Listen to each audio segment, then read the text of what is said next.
আন্দোলন দমনে শেখ হাসিনা মারণাস্ত্র ব্যবহারের নির্দেশ দেননি। যে কয়েকটি ঘটনা ঘটেছে তার জন্য সংশ্লিষ্ট ব্যক্তিরাই দায়ী বলে আদালতে যুক্তিতর্ক উপস্থাপন করলেন শেখ হাসিনার রাষ্ট্রনিযুক্ত আইনজীবী। লেথাল উইপন বা প্রাণঘাতী অস্ত্র ব্যবহার সংক্রান্ত কল রেকর্ডের বিশ্বাসযোগ্যতা নিয়েও প্রশ্ন তোলেন তিনি। মাননীয় প্রধান উপদেষ্টা প্রফেসর ডক্টর মোহাম্মদ ইউনূসের সাথে বিএনপির প্রতিনিধি দলের সাক্ষাতে বিরাট ঘটনা ঘটে গেছে। বিএনপি চায় তত্ত্বাবধায়ক সরকারের অধীনে নির্বাচন, তত্ত্বাবধায়ক সরকার উপদেষ্টা, তত্ত্বাবধায়ক সরকার আসলে প্রশাসন, তারপর আবার বিএনপিময় করা যাবে এই খায়েশ থেকে, তত্ত্বাবধায়ক সরকারের অধীনে ভোট চুরি করা যাবে এই খায়েশ থেকে তত্ত্বাবধায়ক সরকার চাচ্ছে। আর তত্ত্বাবধায়ক সরকার কায়েম করতে গেলে এই ফেব্রুয়ারিতে সম্ভব নয়, একটা সংকট তৈরি হবে, আরো নানান প্রশ্ন জন্ম দিবে, যার ফলে অনিবার্যভাবে নির্বাচন 1 বছর পেছাবে কমপক্ষে। বিএনপি এটা ওই যে ইকবাল করিম ভুঁইয়া আইকিবি বলেছে না যে এই সরকার আরো কয়েক বছর ক্ষমতায় থাকবে। সেনাবাহিনী প্রধান জেনারেল ওয়াকারুজ্জামানের মেয়াদ শেষ হবে 2027 সালের 22 জুন, কিন্তু তার আগেই তাকে সরিয়ে দিতে চায় জামায়াত, এমন একটি প্রচারণা সামাজিক মাধ্যমে দেখা যাচ্ছে। বিএনপি নেতা রিজভী বলছেন জামায়াতের হয়তো কোনো মাস্টার প্ল্যান আছে। কি সেই মাস্টার প্ল্যান? এদিকে সিভিল কোর্টে সেনা কর্মকর্তাদের বিচার নিয়ে আলোচনার ঝড়। আওয়ামী লীগের নেতাকর্মীরা আজকে ঈদের খুশির মতন ফেসবুক গরম করে ফেলছে। না, আমার এখানে কারা কারা আওয়ামী লীগের নেতাকর্মী আছেন একটু কমেন্ট করলে আমি ক্লিয়ার হইতাম। আপনার স্ক্রিনে একটা দৃশ্য দেখছেন, ভাবা যায় যে সারা বাংলাদেশে আজকে বড় ধরনের আওয়ামী লীগের একটা শোডাউন হয়েছে।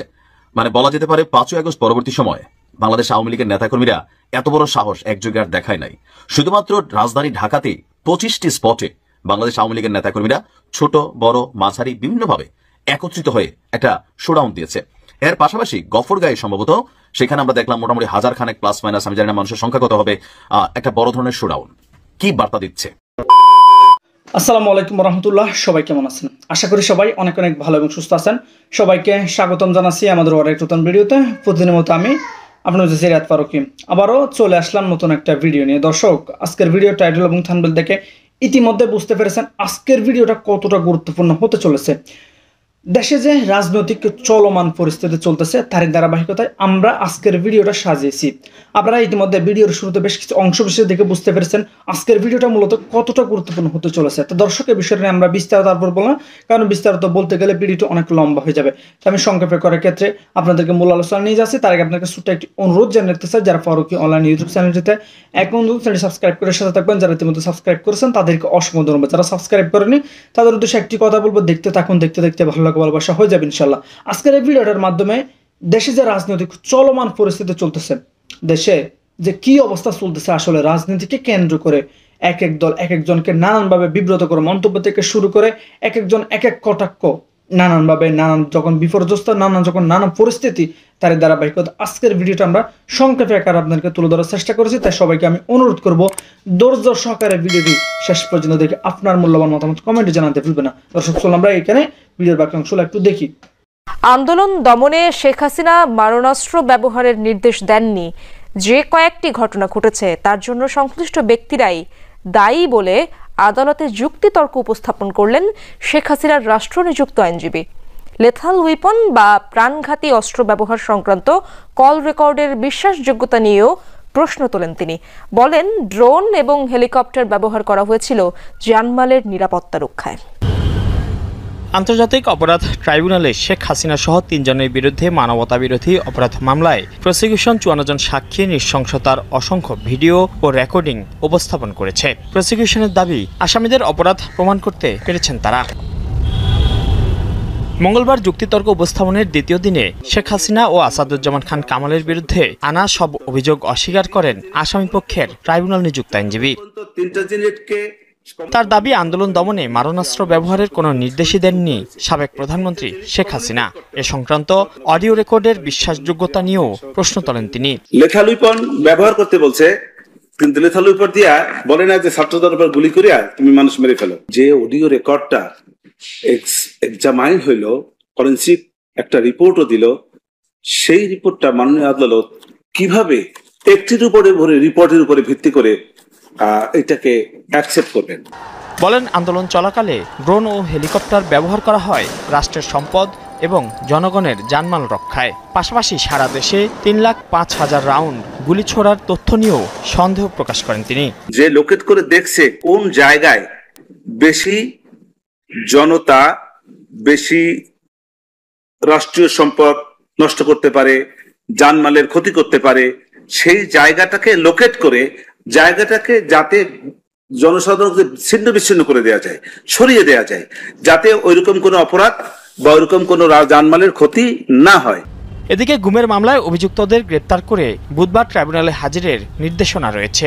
প্রসিকিউশন বলছে, আসামিদের হাজির করা বা গ্রেপ্তার দেখানো না হলে ট্রাইব্যুনাল আইন অনুযায়ী চলবে বিচার কাজ। যদি ওনারা কালকে হাজির না হন অথবা ওনাদেরকে হাজির করা না হয়, তবে এই আইন অনুযায়ী তাদেরকে ট্রাইব্যুনালে উপস্থিত হওয়ার জন্য 2টি জাতীয় পত্রিকায় বিজ্ঞপ্তি প্রদান করে দেওয়া হবে। পত্রিকার বিজ্ঞপ্তির দিনেও যদি ওনারা হাজির না হয়, তাহলে এই ওনাদেরকে পলাতক ঘোষণা করে তাদের পক্ষে একজন স্টেট ডিফেন্স কাউন্সিল এনগেজ করা হবে। একই দিন ট্রাইব্যুনাল 2-এ আশুলিয়ায় 6 মরদেহ পোড়ানোর মামলা ও জুলাইয়ে প্রথম শহীদ আবু সাইদ হত্যা মামলার সাক্ষ্য গ্রহণ হয়। মাইনুল মারুফ, যমুনা নিউজ, ঢাকা। মাননীয় প্রধান উপদেষ্টা প্রফেসর ডক্টর মোহাম্মদ ইউনূসের সাথে বিএনপির প্রতিনিধি দলের সাক্ষাতে বিরাট ঘটনা ঘটে গেছে। পর্দার অন্তরালে অনেক কিছু ঘটেছে। আপনার সাদা চোখে যে খবর দেখছেন, যে ছবি দেখছেন, যে প্রফেসর ইউনূস মাঝখানে আর বিএনপি নেতারা কালো প্যান্ট, কালো ব্লেজার, সাদা শার্ট পরে গেছে, ফুল ফরমাল, কি সুন্দর ছবি। কিন্তু না, আসলে বিরাট ঘটনা ঘটে গেছে। কি এক কথায় যদি বলি, বিএনপি আসলে ফেব্রুয়ারিতে নির্বাচন চায় না। কারণ বিএনপি জানে ফেব্রুয়ারিতে নির্বাচন হলে বিএনপির ভরাডুবি হবে। বিএনপি জানে ফেব্রুয়ারিতে নির্বাচন হলে বিএনপির পরাজয় হবে। বিএনপির অবস্থা হবে ডাকসু জাকসু চাকসু রাকসুর মতো, এর চাইতে ভালো করতে পারবে না। এই জন্য ফেব্রুয়ারিতে নির্বাচন পেছানোটা বিএনপির জন্য এখন ওয়াজিব। কারণ কিভাবে পেছাবে? অন্যের উপর দায় চাপাতে হবে, এটা তো আছেই। দায় চাপানোর জন্য যে ন্যারেটিভ দরকার, এটা বিএনপি চালিয়ে যাচ্ছে, দ্যাটস ইট। কিন্তু দায় চাপানোর ন্যারেটিভ নির্মাণ করলেই তো নির্বাচন পিছিয়ে যাবে না। হ্যাঁ, একটা সময় ছিল নির্বাচন পেছানো সহজ ছিল, কারণ জামাত নির্বাচন চাইতো না, চরমোনাই চাইতো না। কিন্তু এখন ঘটনা হচ্ছে, জামাত নির্বাচন চায়, চরমোনাই চায়, বিএনপি ফেব্রুয়ারিতে চাইতো এবং ডক্টর ইউনূসও চায়। তো এই জায়গা থেকে নির্বাচন পেছানো বিএনপির জন্য অনেক কঠিন। এনসিপি নির্বাচন চায় না, কারণ এনসিপি জানে যে নির্বাচন হলে ওরা শেষ, ওদের অফিস ভাড়া দেওয়ার টাকা থাকবে না, কেউ ওদের পয়সা দিবে না, নির্বাচন ওরা কোনো আসন পাবে না। এটা ভিন্ন আলোচনা। এই জায়গায় নির্বাচন পেছানো বিএনপির জন্য খুব কঠিন। আবার কাউকে বুঝতেও দেওয়া যাবে না যে আমরা ফেব্রুয়ারিতে নির্বাচন চাই না। এই জন্য ইউনূসের কাছে এখন বলছে যে অন্তর্বর্তীকালীন সরকারকে তত্ত্বাবধায়ক সরকারে রূপান্তরিত করতে হবে। এখন তত্ত্বাবধায়ক সরকারে রূপান্তরিত করা বা তত্ত্বাবধায়ক সরকার মতো আচরণ, বা এটা থিওরিটিক্যালি বা তত্ত্বাবধায়ক সরকার এটা সংবিধানের একটা বিষয় হবে, এটা একটা মামলা রায় হবে কিছুদিনের মধ্যেই। তো এটা নিয়ে অনেক জটিলতা হতে পারে। তত্ত্বাবধায়ক সরকার প্রশ্নটা এই নির্বাচনের সামনে আনলে কশ্চিনকালেও ফেব্রুয়ারিতে নির্বাচন সম্ভব নয়। যারা নির্বাচন পেছাতে যায় তারাই এখন অন্তর্বর্তীকালীন সরকারের জায়গায় তত্ত্বাবধায়ক সরকার নিয়ে আসছে। এখন অন্তর্বর্তী সরকার থেকে তত্ত্বাবধায়ক সরকারের কথা বলছে বিএনপি, এর অর্থ হচ্ছে বিএনপি নির্বাচন পেছাতে চায়। পেছানোর একটা ইনস্ট্রুমেন্ট, এটা সরাসরি বলবে না। বিএনপি প্রফেসর ইউনূসের দরবারে গিয়েছে জামাতের বিরুদ্ধে বিচার দিতে, যে প্রশাসনের বিভিন্ন জায়গায় নাকি জামাতের লোক বসানো হচ্ছে। এটা মিথ্যা কথা, যোগ্য লোক বসানো হচ্ছে। যাদেরকে জামাতের লোক বলছে তারা জামাত নয়, তারা বিএনপির দালালি করে না বলে তাদেরকে জামাত বলছে। যারা ঘুষ খায় না, যারা নামাজ পড়ে, যারা দাড়ি রাখে, তাদেরকে জামাত ট্যাগ দিচ্ছে বিএনপি, অথচ তারা জামাত নয়। যারা সৎ, যারা পেশাদার, যারা নিরপেক্ষ, তাদেরকে জামাত ট্যাগ দিচ্ছে বিএনপি। এই জামাত ট্যাগ দিয়ে প্রশাসনকে বিএনপি দলীয়করণ করতে চাইছে। যেই নিরপেক্ষ, সৎ, ঘুষ খায় না, নামাজি, একে জামাত ট্যাগ দিয়ে বিএনপি তাদের লোক সমান সমান ঢোকানোর চেষ্টা করছে। এটা হচ্ছে বিএনপির ফন্দি। মূলত ইউনূসের দরবার গেছে এই কারণে। কিন্তু বিএনপি দেখছে যে এই সৎ লোকদের জামাত ট্যাগ দিয়েও লাভ নাই। বিএনপির লোক যদি বসানো হয় তারাও উল্টাপাল্টা কিছু করতে পারবে না। যেমন ডাকসু জাকসু চাকসু রাকসুর নির্বাচন কমিশন, রিটার্নিং কর্মকর্তা, বিশ্ববিদ্যালয় প্রক্টোরিয়াল বডি, ভিসি সব মিলালে 95% বিএনপির লোক, কিন্তু চাইলেও তারা দুর্নীতি করতে পারেনি। এই জন্য বিএনপি শুধু তাদের লোক বসাতে চায় তা না, তারা নির্বাচনের ভোট কেন্দ্রে সিসি ক্যামেরা চায় না। এই জন্য বিএনপির যে দালাল নির্বাচন কমিশন, ওই দালাল নির্বাচন কমিশন সিদ্ধান্ত নিচ্ছে যে সিসি ক্যামেরা বসাবে না, তারা ড্রোন ক্যামেরা থাকবে না, চুরি করার লাইন। দর্শক, এই প্রধান উপদেষ্টার সাথে বিএনপির সাক্ষাতে ওই প্রশাসন দলীয়করণ করা যাবে না, অমুক তমুক যেসব হাবিজাবি কথা বলছে, জামাতের লোকজন ঢুকছে, এগুলোর কোনো ভ্যালু নাই। কারণ আসলে জামাতের লোক না, নিরপেক্ষ লোক। ওই হুজুর দাড়ি নামাজি, সৎ, ঘুষ খায় না, এটা দেখলেই জামাত মনে হয়। এইসব কথা তো নতুন বাংলাদেশে চলবে না। আপনি যাকে জামাত বলছেন সে কোনো পক্ষপাতমূলক আচরণ করছে, সে কোনো ভুল করছে, এখানে আপনি সমতা বজায় রাখার কথা কেন বলছেন? মানে বিএনপির লোকও বসাতে হবে। বিএনপি সরাসরি দলীয় রেকমেন্ডেশন নিয়ে গিয়েছে যে পুলিশের এই জায়গায়, ডিসির এই কয়টা আমাদের লাগবে সরাসরি, আর বাকিগুলো জামাতের তো নাই। তাহলে কারা? ওই সৎ লোকের বিপরীতে বিএনপির দলীয় লোক ঢুকাতে চায়, সৎ লোকদেরকে জামাত ট্যাগ দিয়ে। এটা হচ্ছে বিএনপির ফন্দি।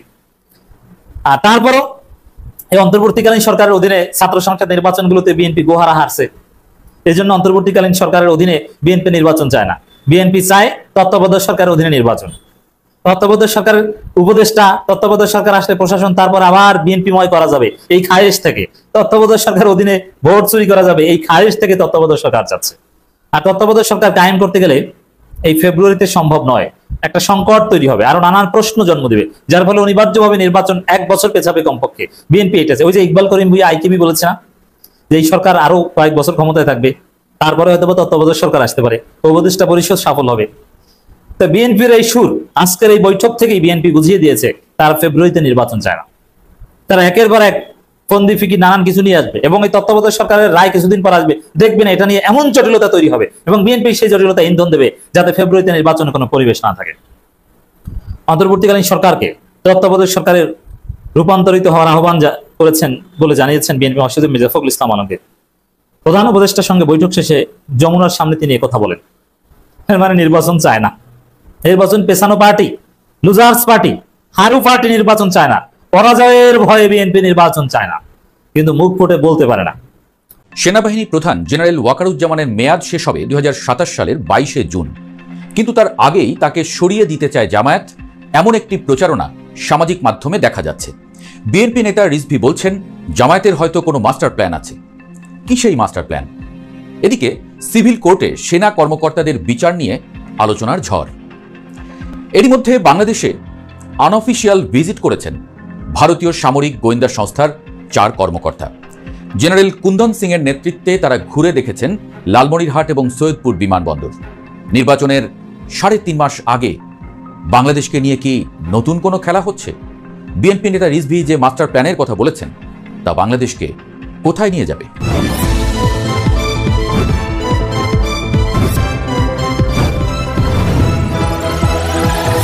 সেনাবাহিনী প্রধান জেনারেল ওয়াকারুজ্জামানের মেয়াদ শেষ হবে 2027 সালের 22শে জুন, কিন্তু তার আগেই তাকে সরিয়ে দিতে চায় জামায়াত, এমন একটি প্রচারণা সামাজিক মাধ্যমে চলছে। গুজবে বলা হচ্ছে অন্য এক জেনারেলকে সেনাবাহিনীর প্রধান হিসেবে দেখতে চায় জামায়াত, আর তারা সেটা চায় আগামী নির্বাচনের আগেই। সেজন্য প্রয়োজন হলে নির্বাচন পিছিয়ে দিতেও তাদের আপত্তি নেই। জামায়াত নির্বাচন পিছিয়ে দিতে চায় এই অভিযোগ অবশ্য নতুন নয়। বিএনপি নেতারা অনেকবারই বলেছেন জামায়াতের পিআর পদ্ধতির দাবি বা সংস্কারের দাবি সবই নির্বাচন পিছিয়ে দেওয়ার পাঁয়তারা।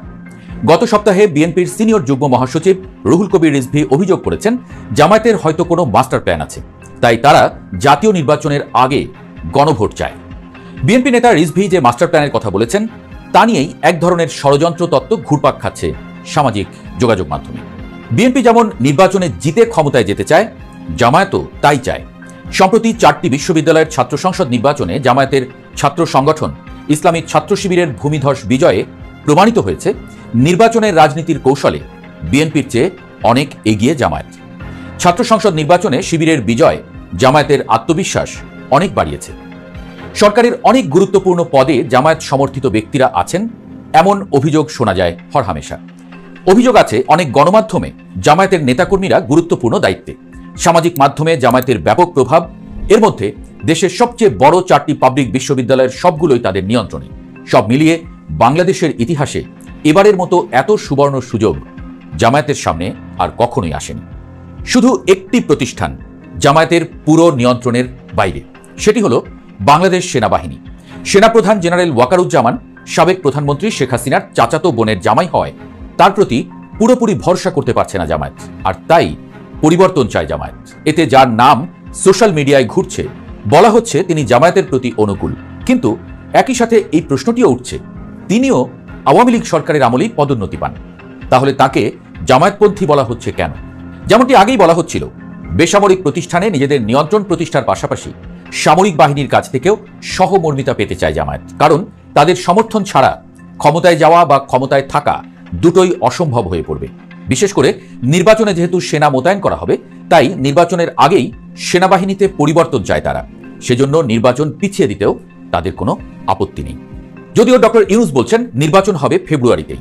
সেক্ষেত্রে জামায়াতের সামনে একমাত্র বিকল্প হলো সেনাবাহিনীকে কোণঠাসা করে রাখা, যাতে জামায়াতের প্রতি সহানুভূতিশীল অফিসাররা যারা আছেন তারা গুরুত্বপূর্ণ ভূমিকা রাখতে পারেন। এর প্রথম পদক্ষেপটি হল সেনাবাহিনীর 25 জন কর্মকর্তার বিরুদ্ধে আইসিটি আইনে অভিযোগ গঠন এবং তাদেরকে বিচারের আওতায় আনা। আইসিটির প্রধান প্রসিকিউটর অ্যাডভোকেট তাজুল ইসলাম জামায়াত নেতা, কাজেই আইসিটিতে সেনা কর্মকর্তাদের বিচারের আওতায় আনার পেছনে তার ভূমিকা আছে। আর এটি নিয়েই সেনাবাহিনীতে নানা আলোচনা শুরু হয়েছে। সেনাবাহিনীতে কর্মরত অফিসারদের সিভিল আদালতে বিচার একটি বিরল ঘটনা।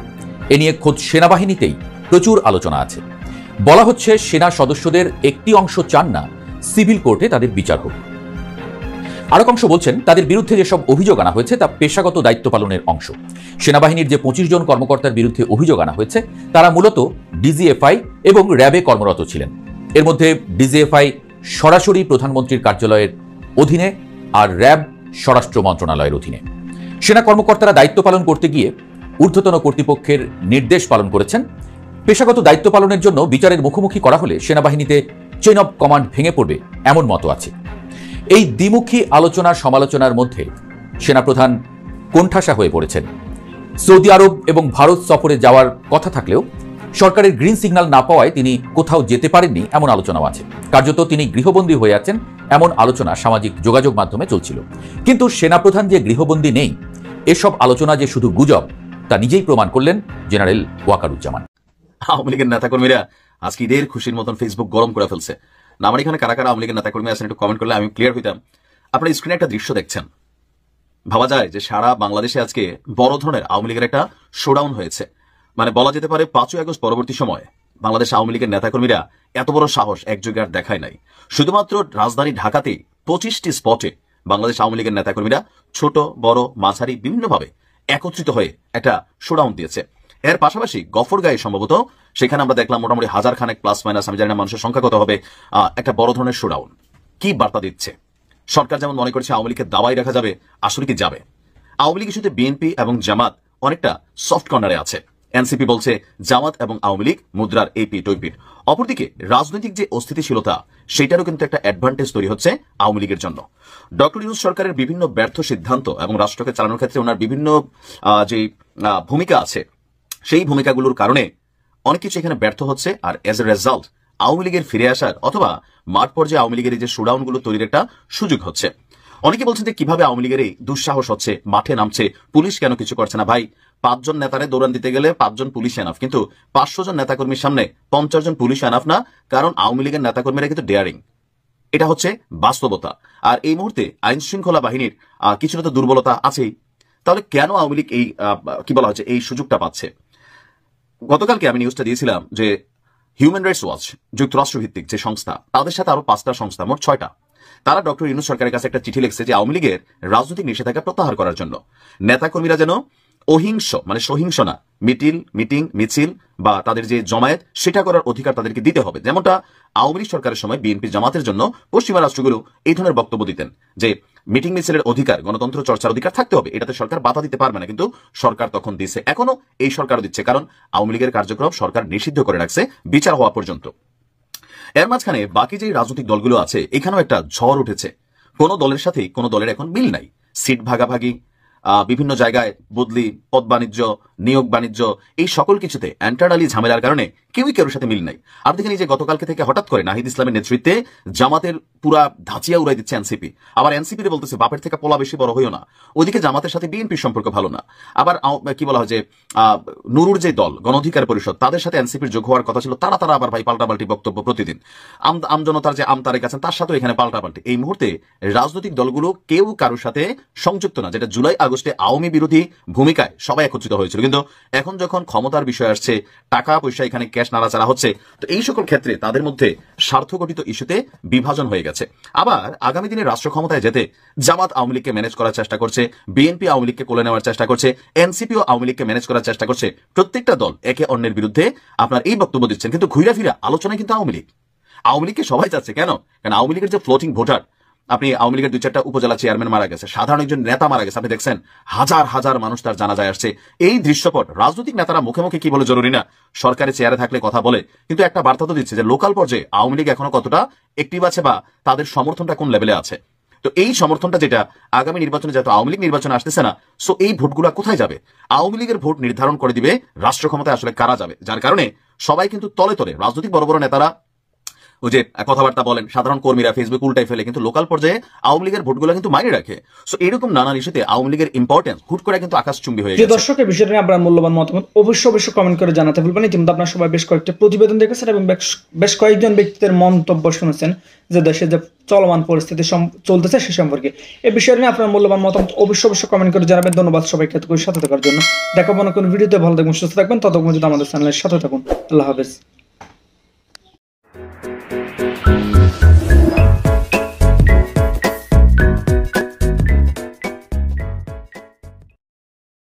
ইতিমধ্যে আপনারা সবাই ভিডিওর শুরুতে বেশ কিছু অর্থাৎ ভিডিওগুলো দেখে অনেক গুরুত্বপূর্ণ তথ্য জানতে পারছেন। ভিডিওটি ভালো লাগলে অবশ্যই শেয়ার করে দিবেন আর আমাদের চ্যানেলটিতে নতুন দেখলে চ্যানেল সাবস্ক্রাইব করে সাথে থাকবেন। যারা ইতিমধ্যে ভিডিওর ধৈর্য সহকারে দেখে শেষ পর্যন্ত দেখেছেন তাদেরকে অসংখ্য ধন্যবাদ জানাই। এখানে শেষ করবো আজকে ভিডিওটি। ভালো থাকবেন, সুস্থ থাকবেন। দেখাবো অন্য কোনো এরকম চাঞ্চল্যকর ভিডিওতে। ভালো থাকবেন, সুস্থ থাকবেন। আল্লাহ হাফেজ।